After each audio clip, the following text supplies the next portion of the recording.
Namazda az yakın. Yanıma bir şey yok. Vallahi arkadaş dedi ki böyle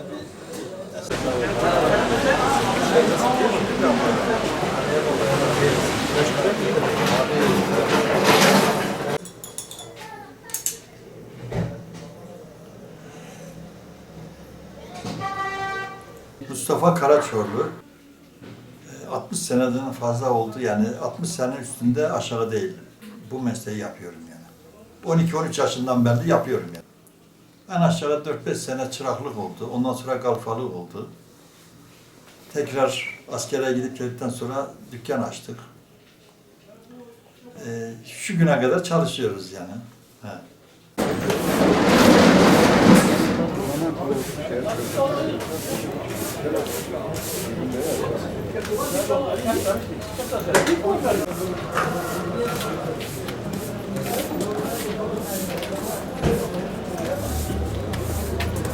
Bugün öyle müşterilerim, dostlarım var ki bugün 60 senelik benim müşterilerim vardır. Bugün senelerce, yıllarca emeğimizi bu mesleğe çökmüşük ve onun için kendimize göre de dostumuz, ahbabımız var yani, Allah'a çok şükür yani. Severim ve iyisini de yaparım. İşimin iyisini yaparım yani, hemen iki makasla kalk saatler olsun demem. Aklıma yatmazsa o müşteriye ben saatler olsun demem.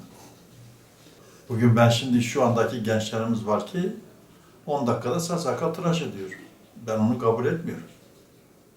Benim en aşağı 1 saat veyahut 45 dakika devamlı olarak ben hizmetimi yaparım. Ahmet, Abi, ne iş görürsün babuş? Valla ne diyeyim abi, bahçedeyim. Adamla uğraşıyorum. Kardeşim yanına gelmiş de tavuk satıyor. Tabii doğru. Ne yapalım Doğru. abi? Doğru amcası.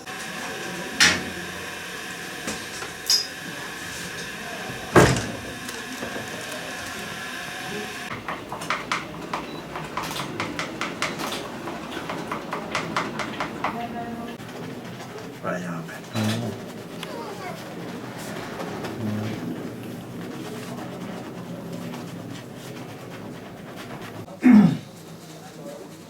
Sen oğlan arada devlette olması lazım. Yanlış hatırlamışsın.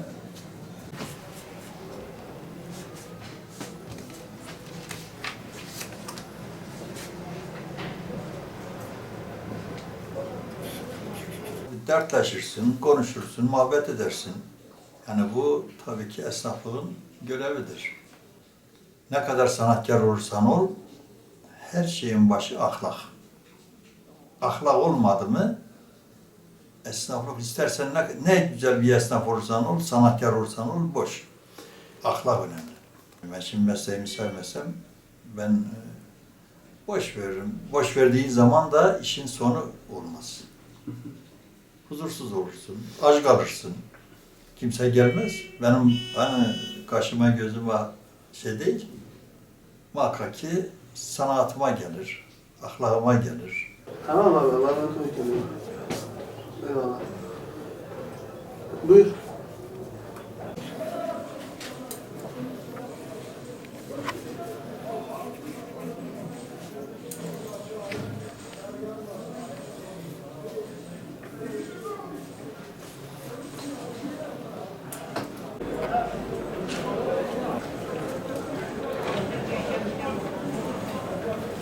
Meslekte çocuklarımızı okuttuk.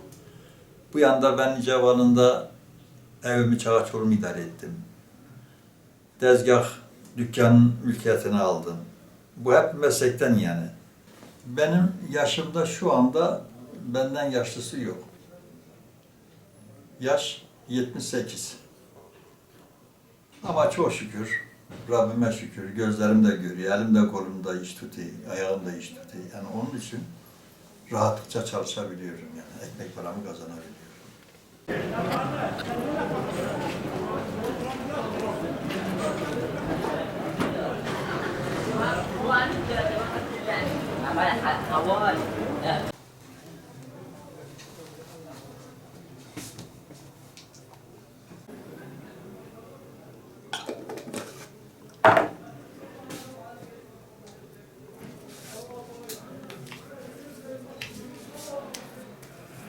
Şimdi eski çıraklıkta yani bizim zamanımızdaki çıraklar yok şimdi. Kalfa yok. Şimdi hep para aşıklısı olmuş. İş aşıklısı değil. Yani şimdi gelen de söz temsili çalışan, ben burada söz temsili kalkıp da bir sanatkar olan, bir iyi kötü ileride ekmek paramı kazanam. Bunu için düşünmüyor şimdi. Bunca çocuk geliyor diyor, ne vereceksin sen bana? Ne kadar insan dürüst çalışırsa, namusuna, şerefine çalışırsa Cenab-ı Allah öyle yardımcı olur. Şimdi Cenab-ı Allah da bana yardımcı oluyor. Hamdolsun. Ya bu yaşta ben gençler gibi çalıştığıma göre demek ki Allah büyük bir nimet vermiş bize. Acaba ben borcuna bakana kadar.